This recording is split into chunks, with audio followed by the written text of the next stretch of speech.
The MLB Gambling Podcast on the Sports Gambling Podcast Network is presented by WynnBET. Bet $50 at WynnBET and get $200 in free bets. Bet big, win bigger with WynnBET. Download the WynnBET app now or visit wynnbet.com and start winning today. We're also brought to you by Sleeper. You already play fantasy on Sleeper, but now you can win cold hard cash with their over or under game. Just head to sleeper.com/SGP on your phone to join the SGPN group. And Sleeper will automatically match your first deposit up to $100. That's sleeper.com/SGP. And make sure to check our relaunched merch store where you can get all your favourite SGPN gear. Go to store.sportsgamblingpodcast.com. That's store.sportsgamblingpodcast.com.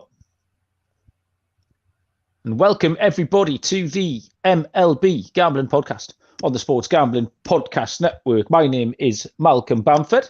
I am in Newcastle upon Tyne, North East England. Beautiful sunny day today.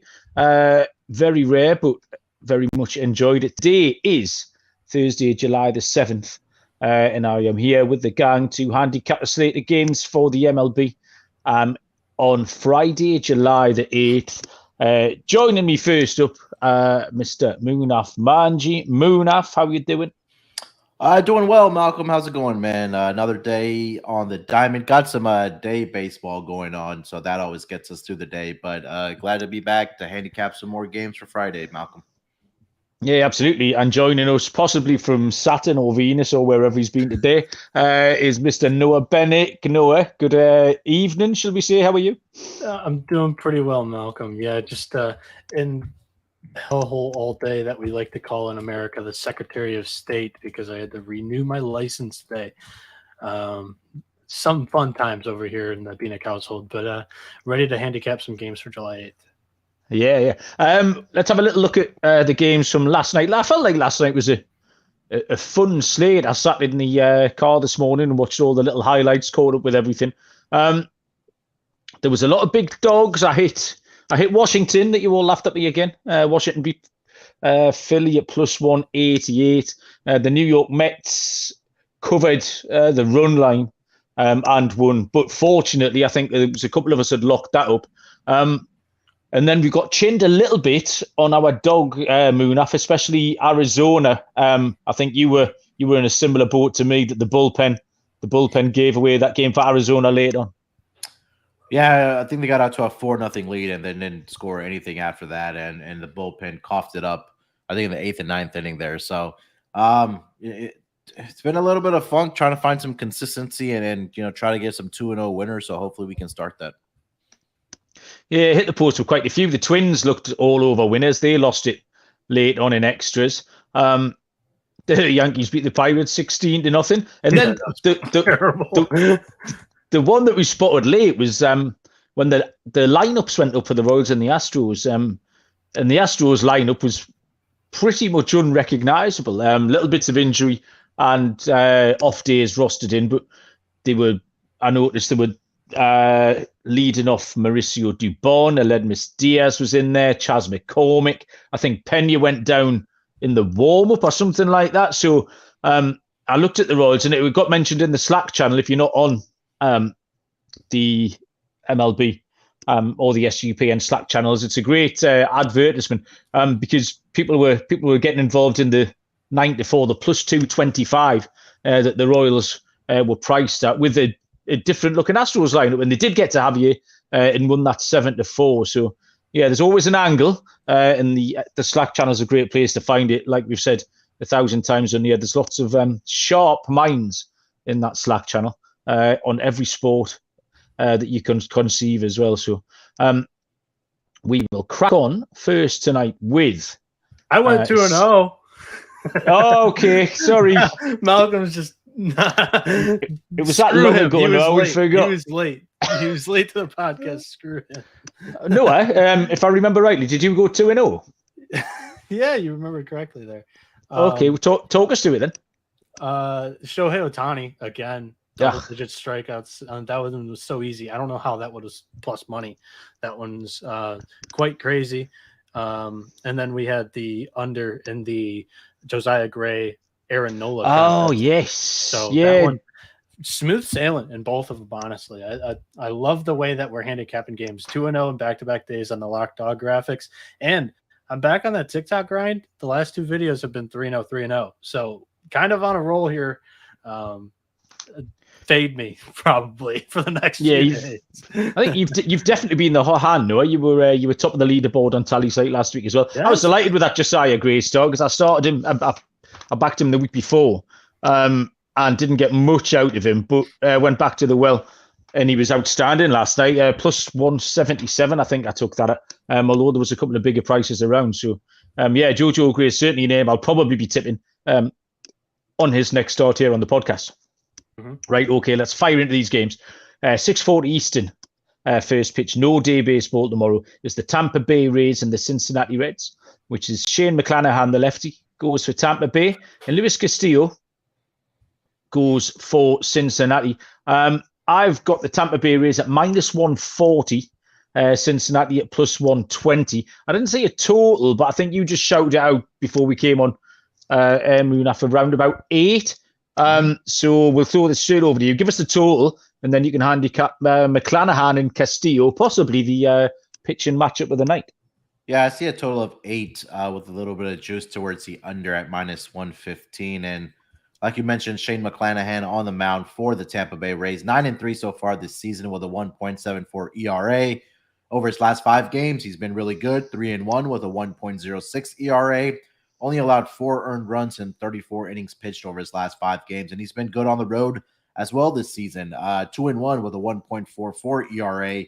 Only allowed 5 earned runs in about 31 1/3 inning pitched on the road. Against NL Central teams so far this year, guys, 2-0 with a 0.86 ERA, only allowed 2 earned runs in 21 innings pitched. So he's done absolutely fantastic. 4 of his last 5 starts, he's allowed 1 earned run exactly in 4 out of the 5 starts, and he hasn't given up more than that over his last 5 starts. So what does that just tell you? That he's in great form right now is Shane McClanahan. On the other side, Luis Castillo, 3-4 with 3.09 ERA. A whip of 1.14. His last 2 outings have been phenomenal. He had the Atlanta Braves in his last start. 7 innings, only allowed 1 earned run, 6 hits in that span. And then against the Cubs on the road, 6 shutout innings, only allowed 5 hits and 11 strikeouts in that game. So both of these pitchers are seemingly to doing well. Castillo is the one that's kind of getting in trouble at home so far this season, where he is 1-1 with a 4.18 ERA and a whip of 1.29. Over the last 14 days, or over the last 2 weeks, I should say, Tampa Bay Rays number 2 in WRC plus against right-handed pitching, who Luis Castillo is a right-handed pitcher. So I will take Shane McClanahan and the Tampa Bay Rays here at minus 130, minus 140, where your price is. I'd like McClanahan here. He's doing real well. Okay, so Moonaf goes for the chalky Rays early doors. Noah, what do you think?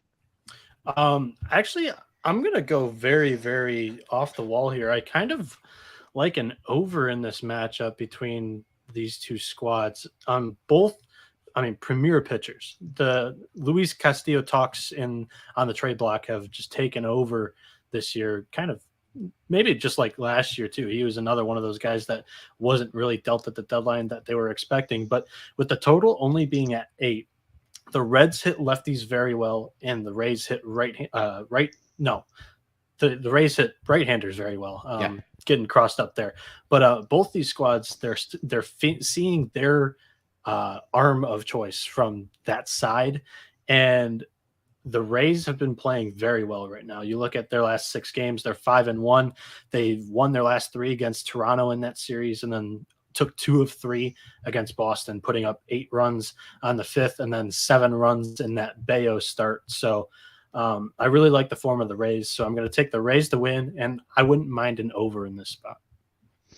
Okay, well, a little bit of early conflict. I didn't get too far into this because it just looked like an obvious under the 4 things you're looking at were the 2 pitchers, both pitchers in great form, and 2 offenses. And as much as the Tampa Bay Rays have been better this week, I'm still not convinced by them. They roll that lineup, but the lineup hasn't changed, and we know a team can get a little bit hotter, but I still don't think that's very sustainable for those names that they're rolling out at the minute every day for Tampa Bay. And Cincinnati's just a little bit underwhelming for me. They've struggled again tonight. I think they've put up 2 runs maybe through 8 innings against Pittsburgh. So yeah, it just looked like everything I looked at was ticking boxes for the unders. So I'll take the under 8 on that one. It's a nice handicap with the Reds coming off of a doubleheader as well. Yeah. Yeah, they have another game tonight as well. And then, just to add on before we move to the next game against right-handed pitching, Cincinnati Reds are the last 2 games, last 2 weeks against right-handed pitching, number 28 WRC plus. Okay, good. Against right-handed? Yeah. Next, 7:05 Eastern, first pitch, LA Angels, Baltimore Orioles. Michael Lorenzen for the Angels and Tyler Wells goes for Baltimore. Baltimore, it's a pick'em, -110 each of 2. Pay your money and take your choice. Total here is set at 9. Noah, podcast darling Michael Lorenzen at the fun Baltimore Orioles. Good looking game. It is a nice little game, and I mean it's a game that's kind of going to get overshadowed by the 2 other pitchers in the Rays-Reds game here at the early start times. But like you mentioned, he's kind of the darling of the podcast, Michael Lorenzen, but he hasn't been excellent in his last 3 games. He's lost his last 3 games, giving up 8 runs and 7 runs, and then 2 runs in a 3-inning start against Seattle. So not a very good three-start stretch there for our guy. But both of these teams are great under teams. The Angels are 13-7 in their last 20. The Orioles, they're 12-4 in their last 16. Depending on how Malcolm feels about Lorenzen today, it might be a nice spot for the under. Tyler Wells will get the ball for the Orioles here. He's been great this year, 7-4. 3.09 ERA, 50 strikeouts, 17 walks in 75.2 innings pitched. He hasn't given up more than 4 runs in a single start this year, and he has a 1.20 ERA in his last 2 starts. Malcolm, if Lorenzen can fix his shit, I like this under, but I'm still going to take the Orioles on the money line. And I think Dylan would side with me too, because he's kind of been taking the Orioles a lot lately. Yeah, well, this to me, again, sometimes you have to dig deep, get your shovel out and get right down in there. Other times, something just feels like the last game, that Tampa Bay Cincy game, I was just ticking boxes for the under. This, to me, I was just ticking boxes for Baltimore pretty much from the outset. So I'm out on the Angels. They look a little bit broken. They need Shohei Ohtani has to do something miraculous for them to win a game. Mike Trout's really struggling lately. Since that little scrap that they had last week, he's something like a 47 WRC plus.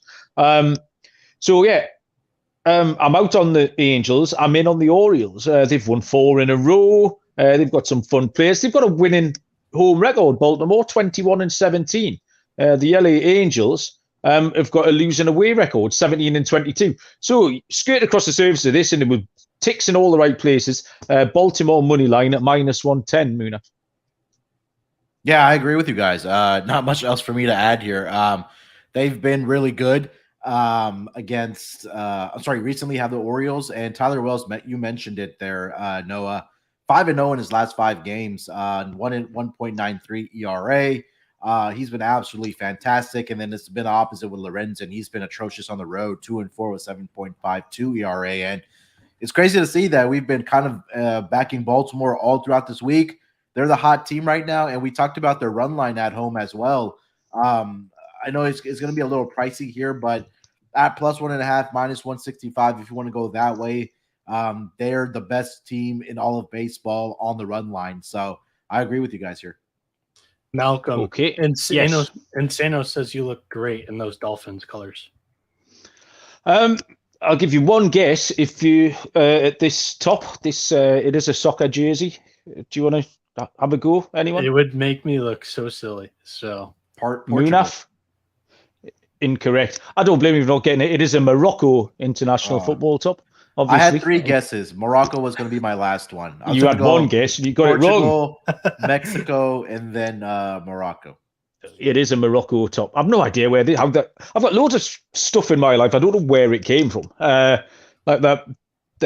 Charges. Darren Sproles. Yeah, just random stuff. So yeah, I don't know where this Morocco top. It's quite nice though. The The Lions of the Atlas Mountains, Morocco national team.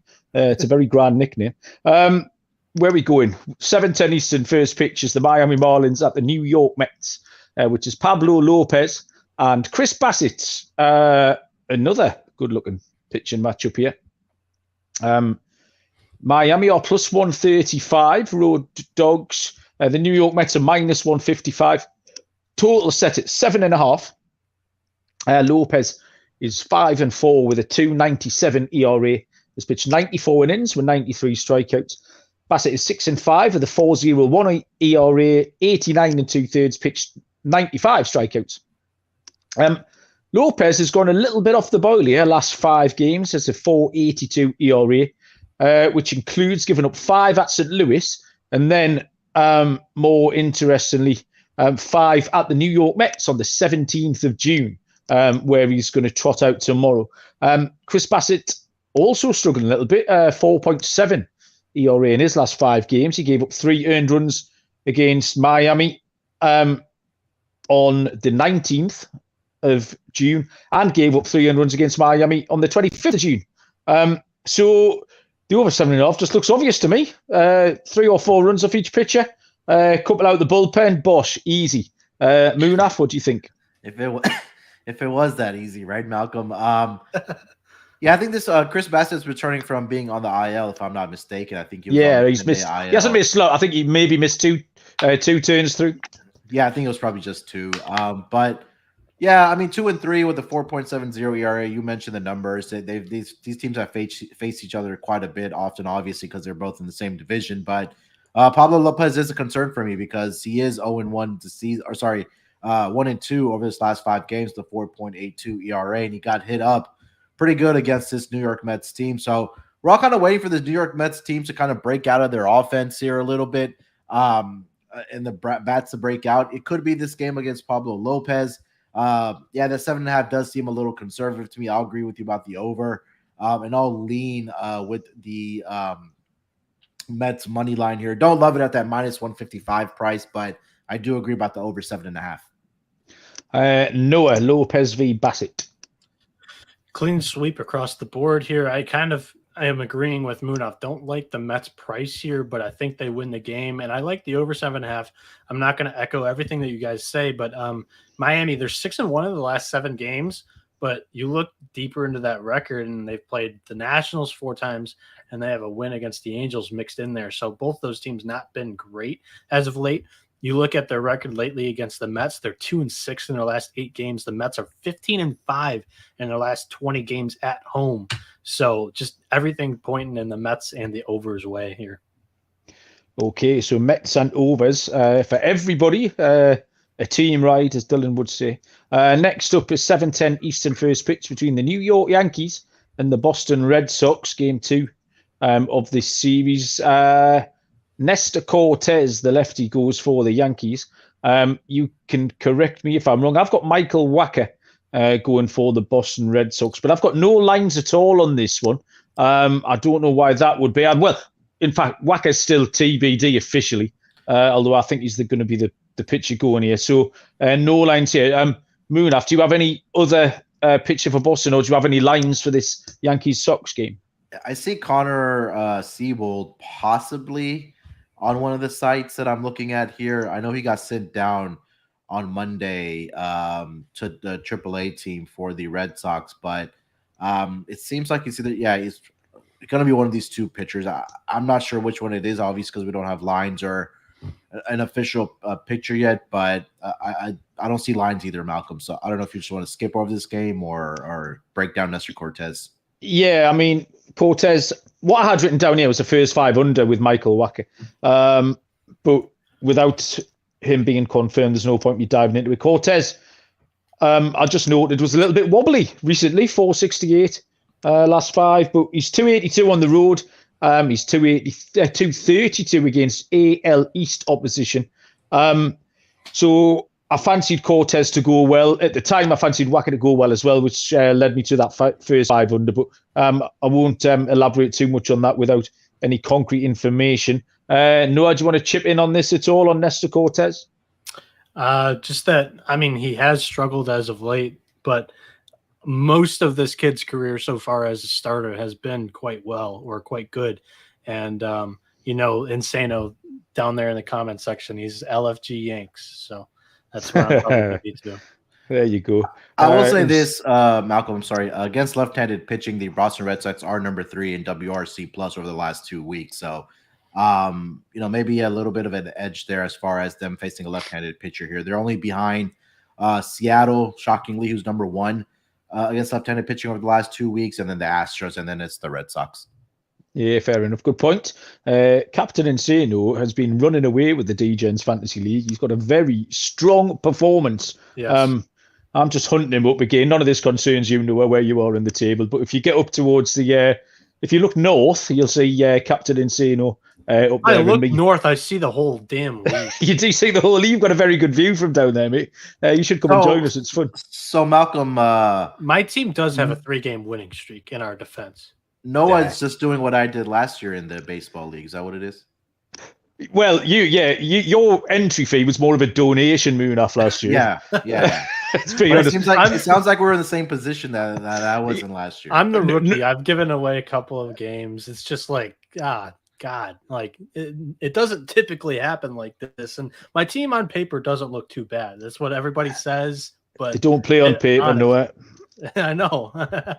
No, your team's as bad as Moonaf's, but you're trying. That's the difference. Right, enough of that.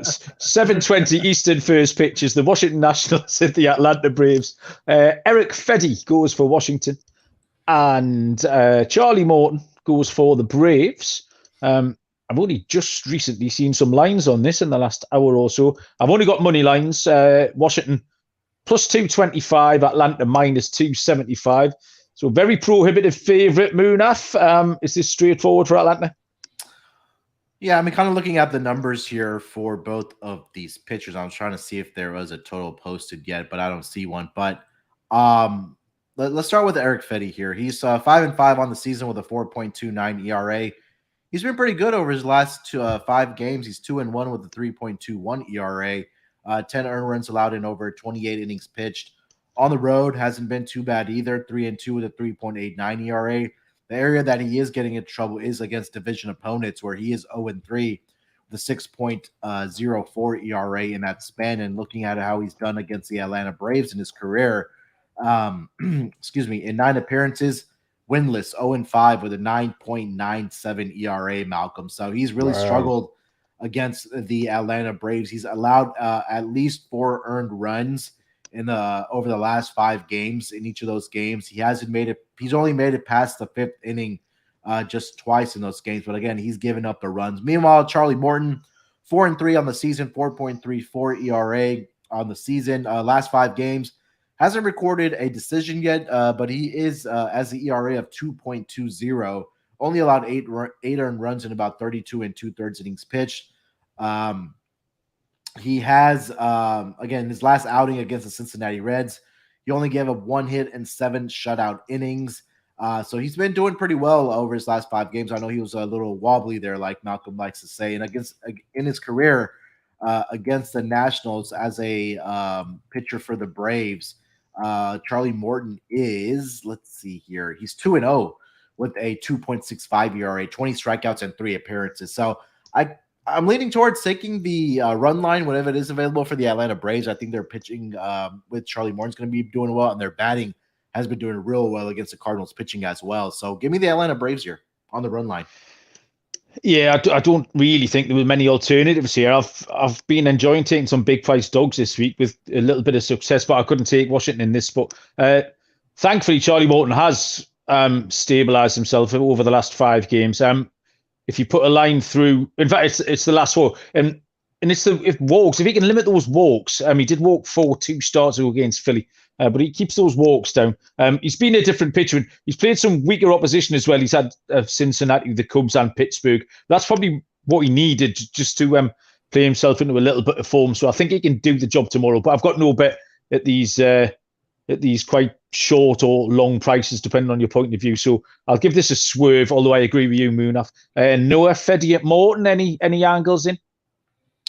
I think we just lost Noah here. Oh, Noah's just disappeared off the screen. Yeah. That is not... You can try on to the next game, or if you want to go to ad break. That's a good idea. I will tell the people about some of these lovely sponsors that we have on the MLB Gambling Podcast. The odds that we are fetching out here are to be located at the Win, where the $50 to get $200 promotion is still up and running. A $50 bet will qualify you for up to $200 in free bets.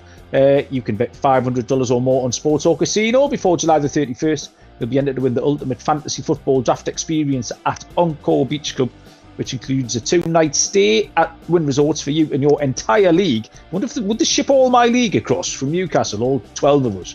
They want to. There's loads to choose from. All you have to do is download the WinBet app or visit wynnbet.com to get started.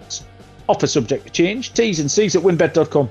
Must be 21 or older, present in the state where playthrough WinBet is available.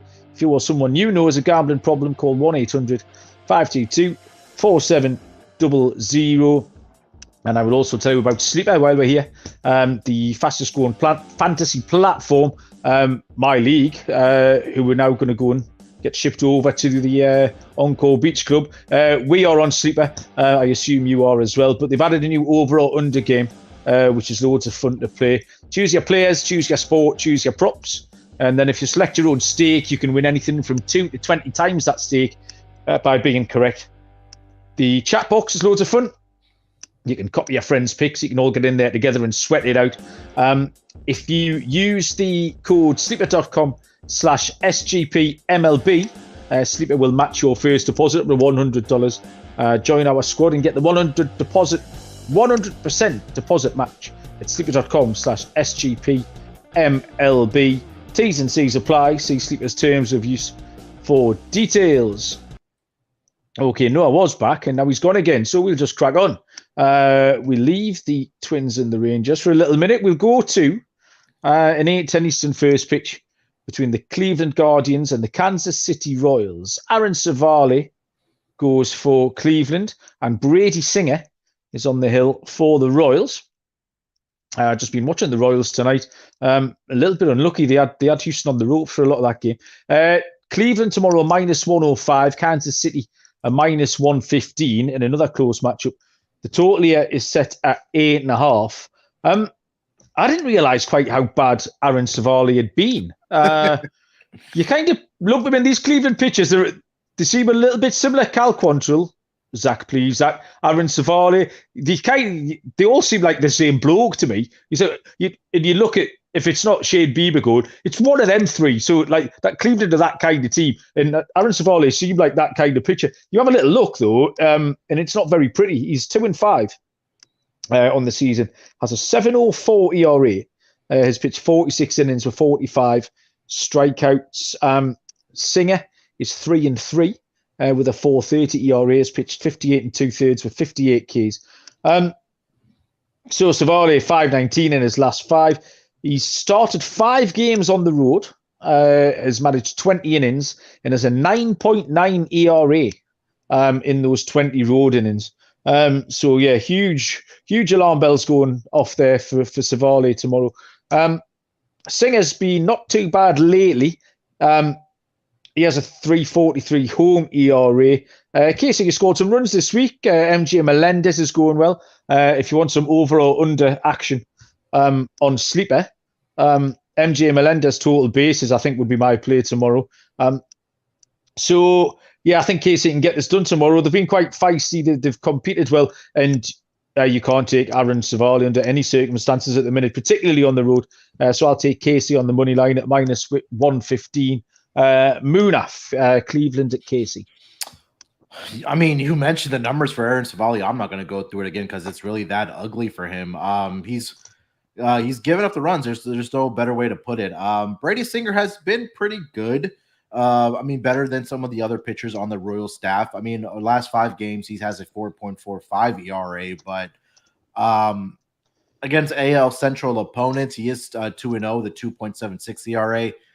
He's struggling a little bit at home as well with a 4.58 ERA, but they did get their bats going here a little bit against the Astros. Pitching was just so dominant in the month of June, and it was surprising to see that they were getting out to early runs and scoring early. So I think that if you want to play, or the way that I would probably play this game is probably take a look at the Royals' first 5 innings money line with Aaron Savali out there. Again, the Royals getting back at home, and hopefully they can carry that momentum or the early runs that they were able to score against the Astros pitching into the series against the Guardians. So I'll go with the Royals' first 5 inning money line here in this game, Malcolm.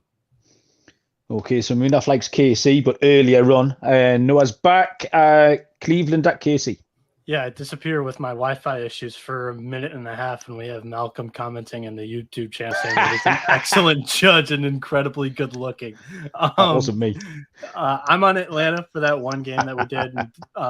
Did we do the sleeper ad too, or is that coming up? Yeah, we've done. Yeah, we did the sleeper ad. So I'm also on Tyler Wells' strikeouts for sleeper, because you look at Wells' resume here. He hasn't had too many strikeouts in a lot of these games. He goes like 4, 5, 6 innings and doesn't give up many hits. And he's more of a pitch to contact type guy. But you look at this Angels lineup, and they're very prone to striking out. They're a team that I've been fading quite a bit. We took Alcantara against them and strikeout props, and we're going to do the same thing for Wells when it comes out, because I really like him to get at least 4 strikeouts. I like if a prop opens at 3.5, 4, 4.5, I'm going to take the over on him there. And then for Kansas City, for the Kansas City Guardians, I forgot about that. I'm going to go with Kansas City. I'm just going to straight up fade Savali here. Go ahead, Malcolm. Yeah, that seems the prudent play there, Noah. 8:05 Eastern first pitch is the Minnesota Twins at the Texas Rangers. Sonny Gray for the Minnesota Twins. John Gray for the Texas Rangers. We have lines for this one of. Let's see if I can find them. It's the Battle of the Grays. Certainly is. Lines have gone down. I should have gone up. I got it. You need it? The lines have gone great, too. I know. I've got them. Minnesota minus 115. Texas minus 105. Total set at 8. Sonny Gray, John Gray. Which Gray, Noah? Both. We're going to go on under here. Okay. I think both of these guys are flying under the radar this year, and with the same last name, both these guys, the Vandy kid, Sonny Gray, he's 4-1 with a 2.47 ERA, 54 strikeouts, 14 walks, and 54.2 innings.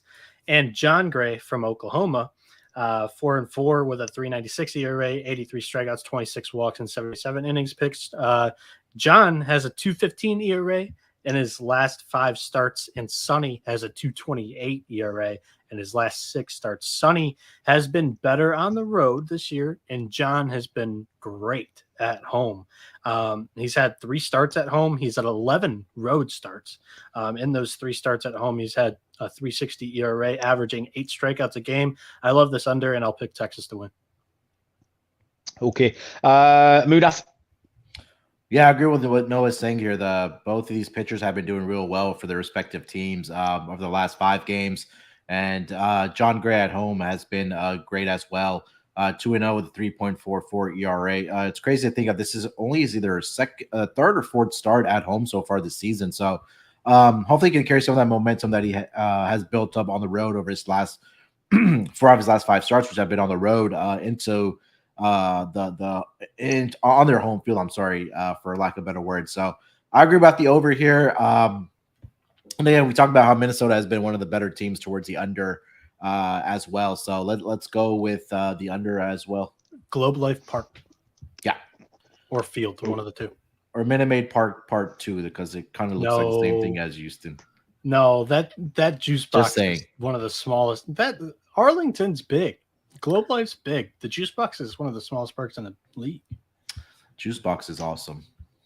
No, I'm not saying it's not awesome. I like the Crawford boxes and the train. I'm just saying that it's much smaller than Globe. That train guy, I will tell you this, that train guy up there probably has the best view of like all the views in like all the major league ballparks. Would you take the train conductor or Bernie's slide? I gotta go with the train, man. That train is pretty epic. It's cool. Have you finished, you two? We all right? We're just throwing some additional content out there, God. Just because you're on the other side of the world, we're giving our listeners, some of the views that we like. What's the biggest gimmick in a soccer stadium over there in England? We don't have gimmicks. We have yeah, you do. We have supporters and fans who create atmosphere, stuff like that. All 14 major leagues over there in soccer is a big gimmick. We do it organically, Noah, is what we do. Right, I handicapped this game. This was my third really simple handicap of the night. I've got Sonny Gray is a better pitcher than John Gray. I've got the Minnesota Twins as a better team than the Texas Rangers. I feel like Minnesota have been a little bit unlucky in spots as well this week. I quite like what they're doing. So Minnesota at -115 for me.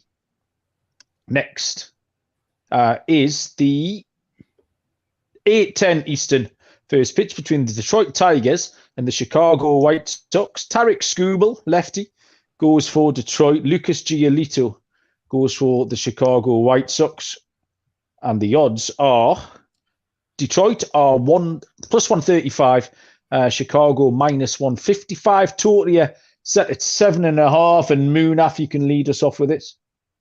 Yeah, let's start here with Tarek Skubal. 5-7 on the season, 4.06 ERA so far. Over his last 5 games, winless, 0-5 with a 9.00 ERA, 23 innings pitched, 23 earned runs allowed in that span. On the road so far this year, he's been better, 2-3 with a 3.80 ERA. But against the Chicago White Sox this season, he's gone 4 innings and he gave up 4 earned runs in that span to the White Sox there.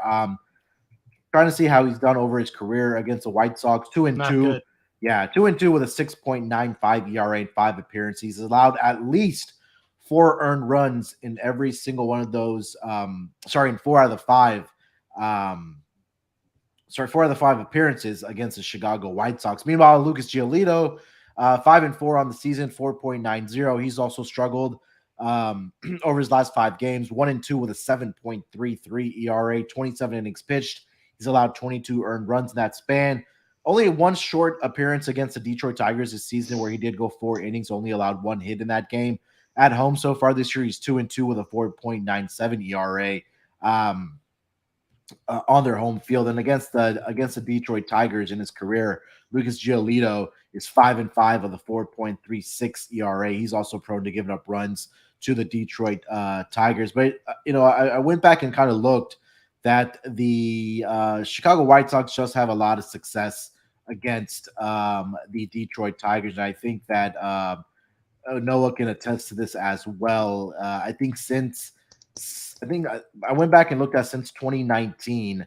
The White Sox have I think it's a 71% winning percentage against the Detroit Tigers. So I think that with these 2 pitchers, I kind of want to look at the over. I also do side with the Chicago White Sox because, again, left-handed pitcher on the mound for the Detroit Tigers. We know the Chicago White Sox can do against left-handed pitching. I'll go with Lucas Giolito, and I also do like the over for this game as well. Possibly, since I do like those, you may want to look at a team total for the Chicago White Sox. Noah, any faith in your Tigers tomorrow? No, aka what Malcolm or what Munaf said. We are their female dog. They own historically left-handed pitching. They've done very well against Tarek Skubal in his career against the White Sox. The Tigers do hit Giolito pretty well, though. But either way, I really like the White Sox in this spot against the Tigers here. There's something wrong with Skubal, and there's something wrong with the entire starting pitching staff for the Detroit Tigers. I've been watching him over the last few games, along with my dad's observation as well. And 2 sets of eyes, and I'm sure it's not just us two. There's something up with Skubal because he's lost velocity on that fastball. The slider's not as good as it once was earlier this year. And in his last 5 starts, it has shown he's completely declined. He's given up, like Munaf said, 23 runs in 23 innings. Not been good. And then you're going into the den that kills left-handed pitching. So I'm on the White Sox here. Yeah, this just screamed over to me. I think you don't have to go through Skubal anymore. Giolito has been slightly wobbly, but I don't think Tony La Russa has done Giolito any favors at all. He tends to leave him in 1 batter too many. You get to Giolito to get to 70 pitches, and he needs pulling out, and he leave him in one too many. So I think that'll help us out tomorrow as well. Detroit are on a little bit of a roll. They've won 4 games in a row. So they needed a little spark as well. So it was our best series in the last 5 years against the Guardians/Indians when they were the Indians. Our first sweep against them, I think, since 2017. and it was 4 games. The Tigers Twitter admin was flexing as well. Obviously, he's been short of things to do for the last couple of months. So the last couple of years. Yeah, he was getting his money's worth while he had the chance. Dylan's on the White Sox here too in the chat. They put up 8 runs last night, so I think Detroit can score a few of Giolito, and the White Sox can score a few more. So I did see a 7 earlier on, which was way too low. Both of these guys are good good names that a lot of people know. Yeah, absolutely. And that's why I think there should be some value on this over. Yeah, it's a little bit of name recognition, which we talk about sometimes. So yeah, I'm happy with the 7.5 as well, even though I saw the 7. So yeah, -115 on that one. For me, 8:10 Eastern, first pitch is the Pittsburgh Pirates at the Milwaukee Brewers, which is JT Brubaker for Pittsburgh, and it is Aaron Ashby's back, the lefty for the Brewers. Brubaker was only recently confirmed as the starter there, so I'll see if I can find some lines on that one. Pushed back a day. I don't know why that was, but they moved them back. Yeah, I've got some money lines only. I don't have a total, but Pittsburgh at +175. Milwaukee are short, -213. We've had your Tigers. Noah, what about your Pirates? Still a little bit shaky on both the teams here today. But if you are a Pirates fan, or maybe just looking to back the underdog here, Ashby off of the IL, his first start was at Pittsburgh. He only went 4.2 innings pitched. He gave up 4 runs, 2 tanks. He had 6 strikeouts, though, and he cashed my over strikeouts that day. But these two teams, they just played each other this weekend. I'm joking over here. I don't know what's going on. They just played each other this weekend, and the over cashed in 3 of the 4 games. Plus, the Pirates, they're in a terrible travel spot here. They just got murdered by the Yankees in Pittsburgh, 16-0, or whatever that ended up finishing. Did you see the one highlight of Giancarlo Stanton's home run, and the broadcast just didn't even call it? Yeah, no, I missed that. Yeah. Just hilarious. So, and then so they do that Wednesday night, and then on Thursday they travel to Cincinnati for a doubleheader. And then for Friday, now they head out to Milwaukee for a series. Just an awful travel. Yeah, just an awful travel spot. So I'm on the Brewers by principle here. Maybe even take the run line. Pittsburgh, JT Brubaker. I took him in his last start, or 2 starts ago, and he cashed. That is his first win of the season. I backed him there, but he has a 4.28 ERA on the season, 82 strikeouts, 33 walks, 82 innings pitched. And for Milwaukee, Aaron Ashby, his second start off the IL, 1-6 with a 4.60 ERA, 73 strikeouts, 27 walks, and 58.2 innings pitched. Maybe an Ashby strikeout prop. I don't love it since he just faced this team and they know what should be coming here. But I like the Brewers in almost every which way, money line, run line, and I like the over here. How about you guys? Moonaf, what do you think of this Aaron Ashby start? Yeah, I can't get behind I certainly can't get behind the Pirates here, just because the travel situation, like Noah just mentioned, right? Playing at home, having a doubleheader in Cincinnati today, and then now having to travel after this game into Milwaukee. So Brubaker has been better over his last 5 games compared to where he started during the regular season. But again, it's just a brutal spot for the Pirates here. And I think that Aaron Ashby, he's had, I think, 2 starts at home. He's appeared in 4 games at home. He has 13 1/3 innings, allowed 4 earned runs in that span. I'd probably go Milwaukee or no bet for me in this game, guys. I'm trying not to let you two boys talk me out of the Pirates here, and you're doing it, but solely on this travel spot, because I've got Pittsburgh written down at +175, but I haven't factored in this little travel thing, so it's whether or not I let you two talk me out of it, because if you do, they'll definitely win. Ashby's a real head scratcher for me. He's probably my most drafted player in my fantasy leagues, and he's been okay, but he will just get blown up from time to time. I'm still not convinced by the Brewers at all. I know they've got a day off today, but they lost at home to the Cubs last night. Again, I've talked about them 6 or 7 times over the last 2 weeks about how they just don't look like scoring very many runs. And Yeah, I'm not letting you two talk me out of it. I'm going to stick to my guns because I'll kick myself otherwise. Yeah, so give me Pittsburgh, who remain competitive. Brew Bagel will already be out there, and he can go well enough. Ashby could get blown up. I do like the over, but maybe Pittsburgh could get that done for me. I refuse to cow down to you two with your. I just wanted to add. They remain competitive, Malcolm. Yeah. They've won again tonight. Is that not competitive? They've won already today. They lost 16-0 against the team that's winning in their division too. Yeah, but they beat them 5-2 as well. So one cancels one. Yeah. Oh, and a lovely. So yeah.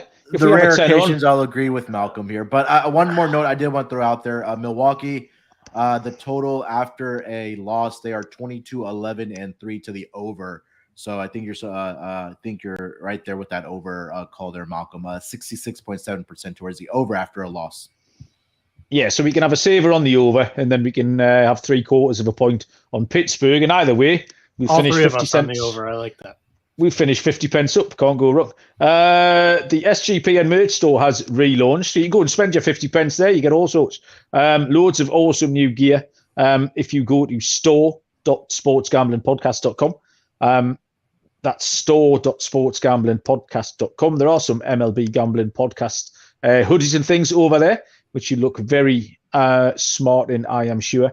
We got a new sponsor as well on the MLB Gambling Podcast, which is Dave. Dave are a company who will help you out with that little bit of extra cash that you might need, whether it's to fill the car up with a little bit of fuel, to buy presents, to pay a few bills, just to get you through to the end of the month. Dave is a banking app that can help you get up to $500 instantly. That's more money, like I say, just to get you out of that little scrapes that life sometimes throws at you. There's no interest, no credit check needed. It will enable you to tackle those expenses without stressing you out. So if you're in a pinch and need some extra help, download Dave and think of it as a helping hand from future you. Download the Dave app from the App Store. That's DAVE. Sign up for an extra cash account and get up to $500 instantly. For terms and conditions, go to dave.com/legal. Instant transfer fees apply. Banking provided by Evolve, and that is a member of the FDIC. Next, I have got the wrong page because I just went to check that the Brewers weren't playing today, and they're not. 8:15 Eastern first pitch. The Philadelphia Phillies at the St. Louis Cardinals is Zach Wheeler for the Phillies, and Adam Wainwright goes for the Cards. Tight looking matchup, this one. Lines are, it's a pick 'em, yeah. I was right. -110 each of two. Total set at 7.5. Gibson 4-3, 491. Oh, hang on. Wheeler. I've got Gibson. Yeah. When's that changed? Am I looking at today? You're probably no. I have Wheeler for tomorrow, or for Friday. Friday, yeah. I have Wheeler versus Falter on Friday. Friday, July the 8th. I have got Wheeler against Wainwright. So no Falter either. Yeah, I have Wainwright as well. I have Wheeler versus Wainwright. All right. So it's somewhere. It's Wainwright or Falter. So we've got 4 pitchers between us. It's awesome. So Falter's the pitcher for the Phillies, isn't he? Are there lines? No, out? it's Gibson. Falter's on the Cardinals. It's Gibson and Wheeler against Wainwright and Falter. Is what we've established, right? Okay. At this point, I'm out. Let me tell you where I've got nothing. I can't handicap 4 pitches. Does anyone fancy saying stuff? So I'll go with Zach Wheeler here because I think that is the pitcher for the Phillies tomorrow. It is too. Yeah. So Zach Wheeler 7-4 on the season, 2.66 ERA. Last 5 games, he's been absolutely fantastic. 3-1 with a 1.76 ERA. He's only allowed 6 earned runs in about 30 2/3 innings pitched against NL East. Sorry, he's not facing the NL East. He's going to be against the Cardinals, but against the Cardinals in his career, Zach Wheeler is 2-2 with a 3.26 ERA, 27 strikeouts in 5 appearances. He's been good against the Phillies. Against the Cardinals. I'm sorry, as a pitcher for the Phillies in 2 starts. as a member of the Phillies, he is 2-0 with a 0.60 ERA, 14 strikeouts in those 2 games. So Zach Wheeler looks good. I don't know. I'm sure if you want me to handicap Wainwright or not, but Zach Wheeler he's in good form. He has good history against the Cardinals for what it's worth. Yeah, I've just had a little look around, and I've got Wheeler going now as well. Was it Gibson going the night after? But I just took a picture of my computer screen. This is MLB.com's pitching projections. It literally has Falter projected for the Cardinals, and he's on the Phillies. That's what I just said to you. I know, and that's the picture right there. If you could see that, Where's that from? I'm looking at it now, and I've got Wheeler v. Wainwright going for the Cardinals. I saw Falter. MLB.com. Where did I see Falter? I've definitely seen that name today. Right now. He's pitching for the Phillies today on Thursday afternoon, guys. If you have YouTube, that's what I see there. There we go. He is actually, yeah. Right, okay. On the Cardinals. Oh, yeah, they got it wrong there. It's nice to work out these kinks live when everyone's watching. This is award-winning stuff. Award-winning stuff, boys. Adam Wainwright, on the other hand, 6-6, 3.26 ERA. 96 and 2/3, 81 strikeouts. I want to do. I had it over 7.5 written down because this was 2 bang average pitchers against 2 decent offenses. It's now 1 bang average pitcher and a little bit better one in Wheeler. So yeah, I haven't handicapped that closely enough to give that out as an official play. So I'll swerve that. Moon, after do you have a play on that game? I would probably lean with the Phillies here in this game. It seems like their bats have turned it around at a -105 price for Zach Wheeler, who's in great form. I think I'll take that on the money line. At this point, I wouldn't blame you if you wanted to dabble with a Schwarber home run prop at this point because he's doing it twice every game lately. So, yeah. That was my lock as well, was over 7.5. I'm going to have to frantically search around for another lock before we get to the end of the show. At 9:40 Eastern first pitches, the Colorado Rockies and the Arizona Diamondbacks, which is Chad Kuhl going for Colorado and Zach Gallen goes for Arizona, hopefully. The Colorado Rockies are -130. Colorado are +130, Arizona -150. Total here is set at 8, and we can send this one across to Munaf.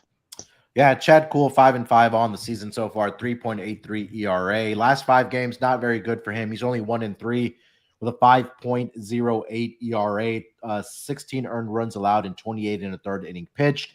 Against the Arizona Diamondbacks this season, he's pitched 11 innings and allowed 6 earned runs in that span. And those 5 of those 6 runs came in the last start, actually, on July 3rd on their home field, where he, like I said, allowed 5 earned runs in about 5 innings. So I'm not sure how much we can really take away with the Arizona Diamondbacks batting in Coors Field because, again, that we talk about how that is a hitter's park. Zach Gallen on the other side, 4-2 on the season so far, 3.40 ERA. Last 5 games, not very good for him. He's 0-1 with a 5.61 ERA, 25 and 2/3 innings pitched. He's allowed 16 earned runs in that span. Last 2 starts, he's given up 9 earned runs combined in 11 innings against the Colorado Rockies in Colorado. Not sure how much you want to take away from that. And then against the Padres, where he gave up 6 earned runs in just 5 innings. So, but he has pretty good success against this Colorado Rockies team. In 2 starts so far this season, he's 1-0 with a 2.80 ERA, 3 earned runs allowed in 13 innings pitched. And in his career against the Colorado Rockies, Zach Gallen 3-1 with a 2.38 ERA, 61 strikeouts in 9 appearances. So the history is good.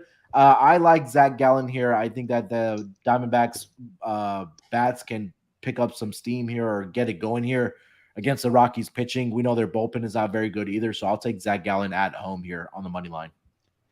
Yeah, I really wanted to take the Diamondbacks as well, Moon. After they were about 15 points too short for me, maybe -135. I would have been happier with. I'm going to give out the over. Then I'm going to pivot to the over as my official play for many of the reasons you've just given out. But yeah, I do think Arizona will win. If you shop around, you can find a -140 maybe.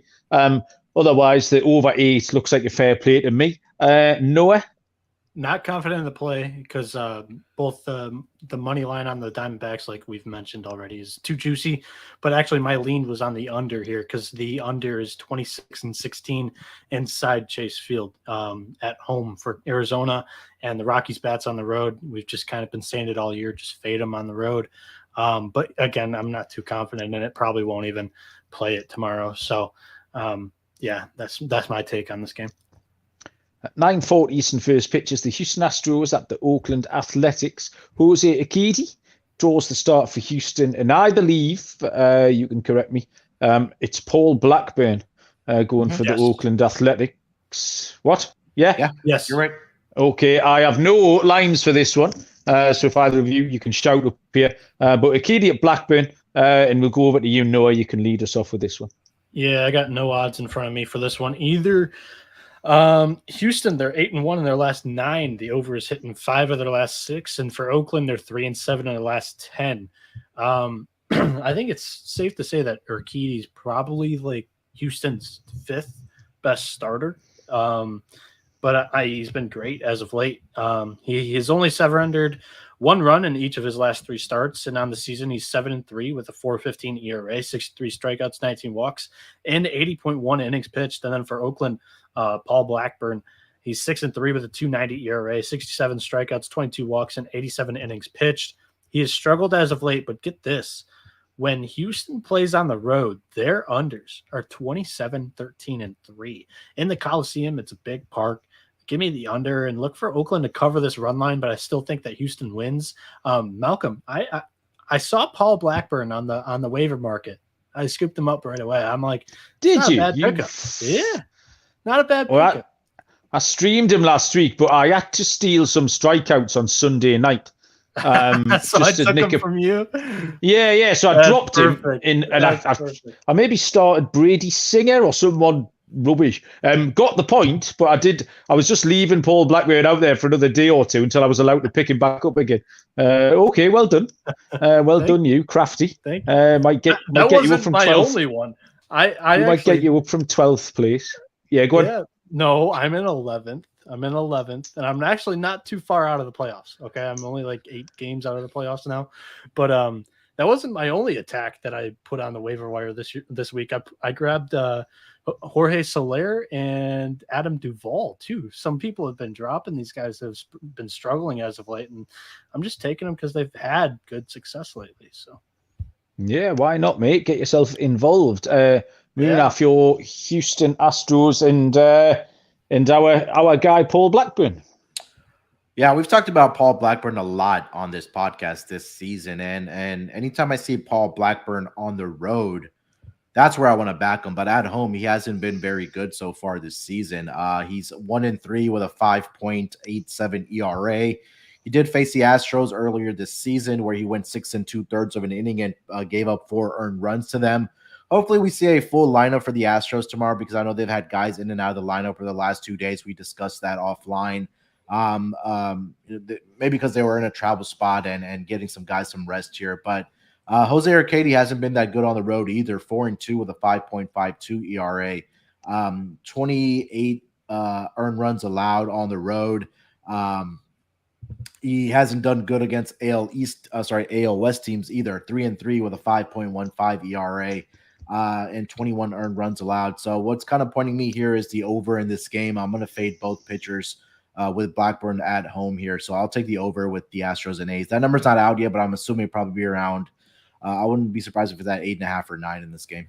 I like Munoz handicap way more than mine. I like the over now. Okay, well, I think the exact opposite. Okay, well, you like just that was my gut. That was my gut. Lane is in the chat. Mentioned he likes Oakland first 5 or Oakland getting half a run. And I mean, is Lane Elliott sort of just like the biggest NASCAR name you've ever heard of? Like, wasn't there a Chase Elliott in NASCAR, and then Lane? That's kind of like the cars that they drive in their lane or whatever. I'm not a huge NASCAR guy, but it seems like a huge NASCAR name. No, NASCAR hasn't made it onto my radar yet. Are you a big F1 guy with that whole Netflix? Absolutely not. No, I haven't got time for another bite.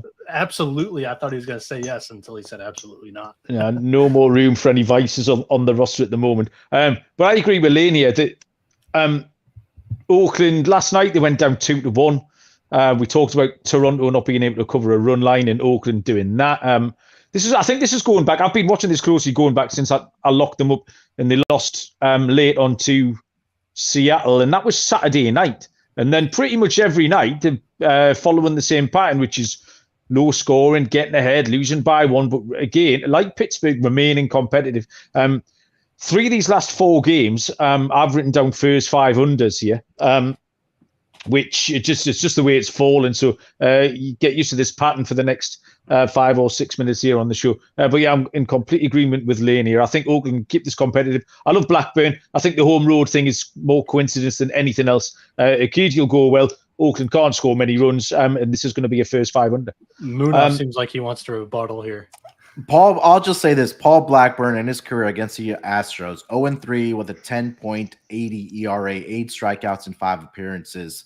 And this dates back to 2018. But over the last season, including this season, he's given up 11 earned runs in just 13 2/3 innings pitched to the Astros. So Lane says just call him the official NASCAR driver of the MLB gambling podcast. shout out to the Lane NASCAR sitting there with his helmet on, tapping away on his keyboard. Just shout out to the NASCAR gambling podcast, though. I believe Cody Zeeb has hit like 2 monster plays in the last 2 weeks. He hit like 25-1 and a 31. But since we're off topic, Malcolm, Wimbledon. Yes. Do you have any opinion on Kyrgios being in the final? Tennis is sport for people that don't like sport. Come on. It does nothing for me at all. It's just a theater crowd. I honestly, I was great at tennis. I didn't start playing until my freshman year, but I used that baseball swing. I had a lot of tennis. I easily could have played college tennis at a higher level than baseball, but I like baseball more. No, I'd say it's annoying me to death because it's all over the TV at the moment. All my usual chick programs are not on because the tennis has been on. So it's annoying me on many fronts at the moment, the tennis. Just but picture no, Tommy Pham in the Wimbledon final. That's what you have in Kyrgios. And Nadal had to back out due to injury. That's basically what happened. Oh, fair enough. I'll not be watching it, whatever. 9:40 first pitch between the San Francisco Giants and the San Diego Padres. We have a TBD picture here. I've got nothing for the San Francisco Giants. I've just had a little look there while we were talking. I've still got nothing. And Blake Snell is going for the Padres. Stick a hand up if you've got a Giants picture. Either of you two. I can talk you through Blake Snell. 0-5 with a 5.13 ERA, has pitched 40 in the third with 50 strikeouts. He was better last time at the Dodgers, but I'd need to see it again. He's had 8 starts now, and it feels like they're giving him forever to get back into a groove, and it's just not happening. So I need to see more than one start. So in a way, I'm kind of relieved I don't have to make a pick on this because I was finding it really hard to know what to do with Snell. I've got nothing at all for the Giants. I've used 3 or 4 different sites, so nothing for me at all here. Munaf, can you shed any light on this one? Yeah, I see a Sam Long slated for the. That'll be an opener. Sam Long closed the game for the Giants last night, I think. I think they might be a bullpen. Doval got into some trouble. He threw like Camilo Doval threw about 38 pitches, and Sam Long came in. Only got 1 out. So if he goes, that'll be an opener. I would have thought. I don't know who'll piggyback him there. So I'll take a stab at who could come up here. RJ Dabovich. He's been a guy that they talk about in the AAA scene. He's doing all right, so maybe he's a prospect that they bring up here. Yeah, so none of that's going to lead me to making a pick here. No. Any plays, Munaf or Noah? Head shakes? No, I don't have anything. Okay, we will crack Probably on to just a Padres team total against this TBD pitcher, maybe. Yeah, Padres been going along okay. 10:10 Eastern first pitch. Penultimate game is the Chicago Cubs at the LA Dodgers. Keegan Thompson, I believe. Yeah. Yes, for the Chicago Cubs, and Tyler Anderson goes for the LA Dodgers. The lines are plus 185 for Chicago and prohibitive, -215. LA Dodgers, total set at 8.5. This is you, Munaf. This is quite an intriguing little matchup. Keegan Thompson's been going okay. Yeah, he's 7-3 on the season, 3.41 ERA over his last 5 games, 1-2 with a 3.91 ERA. On the road this series, where he's gotten in a little bit of trouble here, Malcolm. 3-2 with a 5.40 ERA. He's allowed 15 earned runs in about 25 innings pitched on the road, but against NL West teams, he's done pretty good. 2-0 with a 2.77 ERA. Only allowed 4 earned runs in that span. Meanwhile, on the mound for the Dodgers, Tyler Anderson, 9-1 with a 3.09 ERA. Last 5 games, 2-1, but the ERA is a little higher with a 4.08. Allowed 13 earned runs in about 29 innings pitched. He did face this Chicago Cubs team earlier this season, where he did give up 2 earned runs in about 5 innings there. So pretty good history there against the Cubs. Kind of looking at the numbers here for both of these pitchers, I'm leaning towards the under in this game. Keegan Thomas did see this Dodgers lineup as well earlier this season. He only went 2 2/3. So I'm guessing that was out of the bullpen, where he only allowed 1 earned run off of 1 hit. So I'll lean with the under. Was it 8.5 in this game, Malcolm, with these 2 pitchers on the mound? Yeah, that's right, 8.5. Well, I'll put my 2 penneth in here because it's another one of these first 5 unders. I like Thompson. He's been going along okay. Just looking at the pattern of some of the Dodgers games, again, they struggled to get past, was it the Rockies last night, 2-1? Yeah. I just see a similar pattern here. Thompson's been serviceable. Was it? The Cubs beat the Brewers. The Dodgers. Dodgers had a walk-off You're right. win against the Rockies last night. Mookie Betts hit a little grubby infield walk-off. So I can see nice infield proper. Yeah. I can see a similar thing here, and I can see this going first 5 under. So I will continue picking those. Noah, Cubs at the Dodgers. It's a first 5 play, but it's not the under. I kind of like the Cubs in the first 5. Ooh. In June, Tyler Anderson kind of struggled. It was his by far worst month.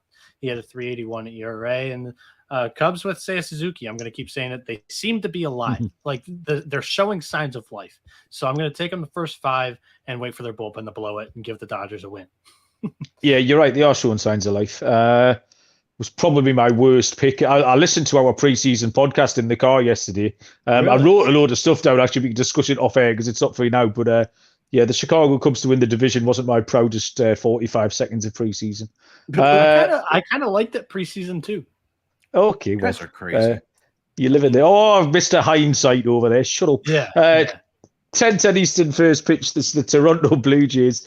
Some of yours, Munaf. I've got them down if you want me to read them out. They're absolutely terrible. The Toronto Blue Jays at the Seattle Mariners. Hey, Malcolm, who'd you pick to win that division? He picked the Cubs. No. Who'd he pick to win the AL I think I picked the Cardinals, didn't I? No, the AL East. Who'd he pick to win the AL East? Is that the Yankees? Oh, yeah. Yeah. Seems like it was a good call. Hindsight. Scott, right. I've just said this isn't a conversation for now. Pack it in. Ross Stripling to the Toronto Blue Jays. I pointed with my pen then. Pointing at you. George Kirby goes for Seattle. These pitchers only just were recently announced. I've got no lines at all here. I'll chuck this across to you. No, if you've got any lines, you give us them, and then you can give us your handicap, please. So these teams, they're both trending in like opposite ways. Seattle, they're 8-1 in their last 9 games, and Toronto, they're 1-5 in their last 6, with the over being 13-5 in their last 18 games. So that's really their pitching is giving up a ton of runs. Toronto, they're going to have Ross Stripling starting here. He's 4-3 on the year with a 3.32 ERA, 49 strikeouts, 13 walks, and 62 innings pitched. Since becoming a starter on June 6th, Stripling has a 2.26 ERA. With Gausman being out, Ross has kind of been the Jays' most consistent, reliable starter. And going for Seattle here is George Kirby. Not confirmed, but we think that both these guys are getting the ball here today. He's 2-3 with a 3.75 ERA, 58 strikeouts, 8 walks, 60 innings pitched this year. After getting curb stomped by Baltimore, giving up 7 runs Kirby had a nice bounce back in his last outing, but it was against Oakland. He gave up 1 run in 7 innings on 3 hits. I like Seattle to win this game, and probably another under game, honestly.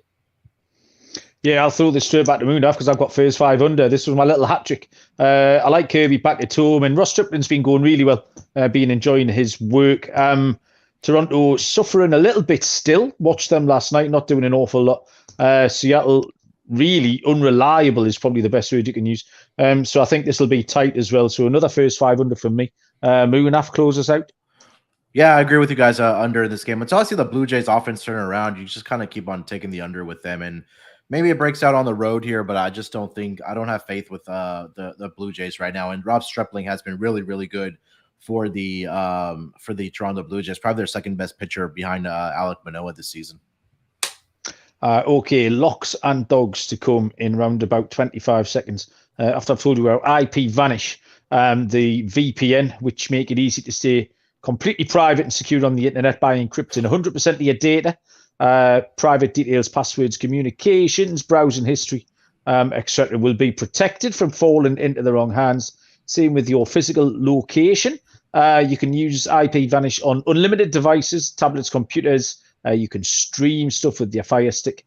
And IP Vanish will offer 70% off their yearly plan for our listeners with a 30-day money-back guarantee, the equivalent of getting 9 months for free. Dead easy to use. One tap of a button, you're covered with IP Vanish. Take your privacy back today with the brand rated 4.6 out of 5 on Trustpilot. Go to ipvanish.com/SGP. Use the promo code SGP to claim your 70% savings. That's ipvanish.com/SGP. Okay, locks and dogs time. This has been a bit of an epic show. We've gone off track once or twice. We will go with the youth team first. Noah, hit us. What have you got for your lock and dog? All right, so for my lock, I'm going to go with bread and butter, the team that I know the best, and that's the Tigers. We're taking the over 7.5 in the Tigers-White Sox game here. Both notable named pitchers that people should know in their households by now, Tarek Skubal and Lucas Giolito, but both of them have been struggling as of late, and both actually don't have very good history against both divisional rival teams. So that's going to be my lock of the day. One pick that I just really, really like here today is the Milwaukee Brewers. Whether it's money line and it's playable, that would be a play that I love, but we don't have any odds on them right now. If that comes out at plus money, that could have a very good chance of being my dog tomorrow. But for the pod, to just give out a dog, we're going to do the let's go. Damn it. It is hard. I've struggled here. I will go with Tampa Bay -1.5 against Cincinnati +135. Not confident in it. Check our graphic tomorrow. We'll see. Okay, got there in the end. Thanks, Noah. Moonaf, what have you got? I'm going to go with the Phillies money line as my lock with Zach Wheeler on the mound against the Cardinals. I think that -105 price is a little cheap for him. I also do like the over that Noah said in that Tigers and White Sox game. But for my dog, I'm going to stay in that game. I'm going to go -1.5 +135 on the run line. I'm going to keep on taking these Chicago White Sox run lines. We talked about how dominant they have been against the Tigers over the past several seasons. Tarek Skubal has just been scuffling over his last month or so. He's a left-handed pitcher against the Chicago White Sox. I'm gonna stay with that theme all throughout this weekend. So give me the Chicago White Sox on the run line -1.5 +135 as my dog. I really like that play. I just wasn't going to give out 2 plays from the same game. I've had to call an audible here because I'd handicapped Kyle Gibson, and my lock was going to be the over in that game. So I'll move across. Pretty much it's the same play. It's an over 7.5, which is what that one was. And it's going to be in the New York Mets and the Miami game. Pablo Lopez had a little wobble lately. The same with Bassett. And both teams are playing well. So I think we could see some runs in that one. Over 7.5 there. I'm going to take the Pirates. I'm not being put off by you. Aaron Ashby is just a lot of question marks and red flags. He could go out and strike out 11 batters and be absolutely lights out. Or Pittsburgh could be 5-0 up through 2 innings. So Pittsburgh, I think they've earned the right for me to pick them again. So I'm going to take them here at plus 175 to get a little road upset win against the Milwaukee Brewers. So there we go, gents. We did it, an hour and 15 minutes. Yeah, thank you everybody for listening.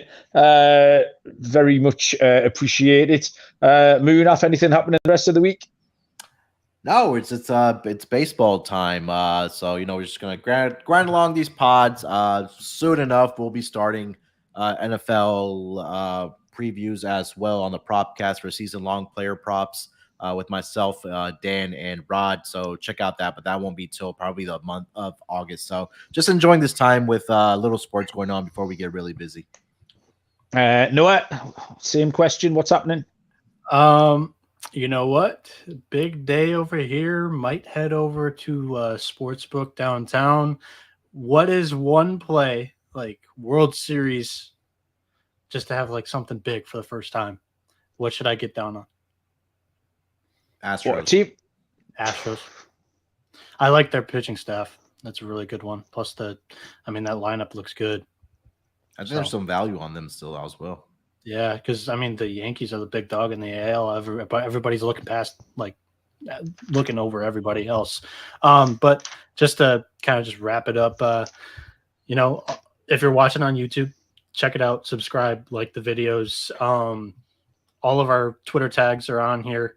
Moonoff, Sports Nerd 824, Malcolm, MAL_B_sport, me on Twitter, 77NB, the word 70, the number 7NB. And I've actually been putting my TikTok videos onto the YouTube Shorts platform too. Doing pretty well. Two videos. Pretty well. 2 videos, 6-0, not too bad. But yeah, just follow, like, subscribe, leave a review wherever you're listening to the podcast. It's very appreciated. And then Jong Lee, he wanted to check in and say, listening to you guys has been great. So, and then Lane Elliott says, thanks guys, take it easy. So he's used a very British phrase there, saying he's chuffed a bit. I don't know if he's got that off me or if that's something he says, but I can get on board with that. You think the Asian Jong Lee would come up with that saying? I wonder if he got that from you. All right, okay. Well, if you're going to get some bits and bobs this afternoon, know at the sports week, going back Jordan Alvarez to be the home run leader. Something terrible happened to Aaron Judge and Jordan Alvarez will win. Thanks everybody for listening. We do appreciate it. We'll be back tomorrow. World Series.